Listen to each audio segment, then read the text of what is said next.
ದುರುಳೆಯಾದಂತಹ ಶೂರ್ಪನಖಿಯ ಮಾತಿನಂತೆ ರಾವಣನು ಸೀತೆಯನ್ನು ಪಡೆಯಲು ಮಾವ ಮಾರೀಚನನ್ನು ಕೂಡಿಕೊಂಡು ಕಾಡಿನತ್ತ ಬರುತ್ತಾನೆ.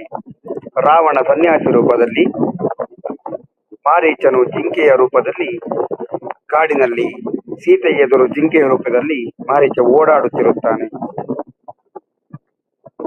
ಆ ಸಂದರ್ಭದಲ್ಲಿ ಸೀತೆಯು ಜಿಂಕೆಯನ್ನು ನೋಡಿ ರಾಮನಲ್ಲಿ ಬೇಕು ಎಂದು ಹಠ ಮಾಡುತ್ತಾಳೆ.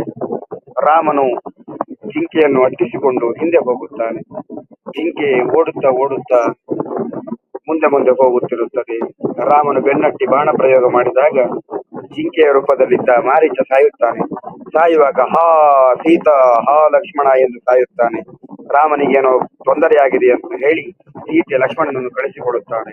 ಇತ್ತ ರಾವಣ ಸನ್ಯಾಸಿ ವೇಷದಿಂದ ಭಿಕ್ಷೆಯನ್ನು ಬೇಡುತ್ತಾ ಬಂದು ಸೀತೆಯನ್ನು ಅಪಹರಣ ಮಾಡಿಕೊಂಡು ಹೋಗುತ್ತಾನೆ.